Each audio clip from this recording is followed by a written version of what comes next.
பசங்களா, இன்னைக்கு குழந்தம்மாவுக்கு ரொம்ப உடம்பு சரியில்லை. டாக்டர் 2 ஊசி போட்டுட்டாங்க. அவளுக்கு என்ன ஆச்சுன்னு பார்க்கலாமா?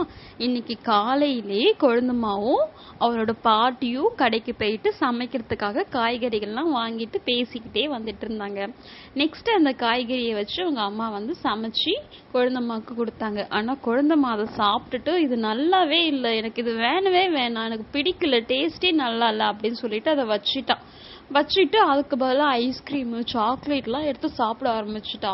இதுதான் டேஸ்டா இருக்கு, அந்த காய்கறி நல்லாவே இல்லை, இனிமேல் எனக்கு அது கொடுக்காதுமா அப்படின்னு சொல்லிட்டு இதை சாப்பிட்டா.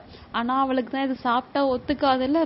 அடுத்த நாளே பார்த்தோன்னா அவளுக்கு ஜுரம் வந்துடுச்சு. ஜுரம் ஹாஸ்பிட்டல் போனோம். டாக்டர் ஃபீவர் ரொம்ப ஹெவியாக இருக்கு, 2 ஊசி போட்டாதான் சரியாகும்னு சொல்லிட்டாங்க. ஆனால் குழந்தம்மா ரொம்ப அழ ஆரம்பிச்சிட்டா. பார்க்கவே ரொம்ப கஷ்டமாயிடுச்சு. அழுதுகிட்டே, அம்மா நான் இனிமேல் ஐஸ்கிரீம் சாக்லேட் சாப்பிடவே மாட்டேம்மா, இனிமேல் நீங்கள் கொடுக்குற வெஜிடபிள் சூப் எல்லாமே நான் சாப்பிட்றேம்மா, இனிமேல் எனக்கு ஊசி வேணாம் அப்படின்னு அழ ஆரம்பிச்சிட்டா.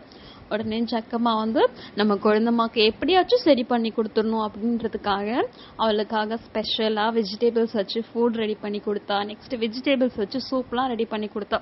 குழந்தம்மாவும் அதை வேணான்னு சொல்லாமல் அழகாக சாப்பிட்டாங்க சமத்தா. இதெல்லாம் சாப்பிட்ட பிறகு நெக்ஸ்ட் டே குழந்தம்மாக்கு ஜுரமே இல்லை, எல்லாமே சரியாயிடுச்சு. அவள் எப்பயும் போல ஜாலியாக விளையாட ஆரம்பிச்சா. அதுக்கப்புறம் தான் குழந்தம்மாக்கு புரிஞ்சிச்சு, நம்ம பண்ணது தப்பு, நம்ம ஐஸ்கிரீம் சாக்லேட்லாம் சாப்பிட்டதுனால தான் நமக்கு ஜுரம் வந்துச்சு, அதனால தான் ஊசி போட்டாங்கன்னு சொல்லிட்டு. அதுக்கப்புறம் அவங்க அம்மா கொடுக்குற ஹெல்த்தி ஃபுட் எல்லாமே சாப்பிட ஆரம்பிச்சிட்டா. இங்கே பாருங்க குழந்தைங்களா, உங்களுக்கும் அதே தான்.